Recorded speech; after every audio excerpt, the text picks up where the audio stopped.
In this video, I'm going to show you how to download your project on the new location. In this video, I'm going to show you how to download your project into new location or new computer. So imagine you moved to some new PC, you were working on some project at MDB Go, and now you want to continue your work at different place. So it's very simple with MDB Go, because what you have to do, you need to find your project name. So once you go to mdbgo.com, let me do that for you, simply log in and navigate to the dashboard and then go to your projects. Then you have to find your project which you want to clone to your new location. In our case, let's use blog.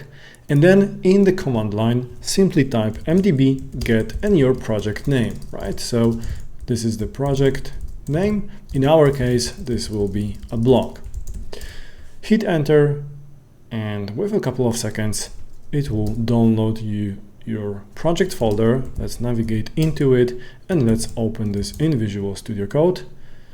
And now let's check whether it's working correctly. And here it is. Our project just downloaded. Obviously, if you want to publish the change now, it will go to the server. And if you want to continue your work on the previous computer, keep in mind to download the newest changes from server.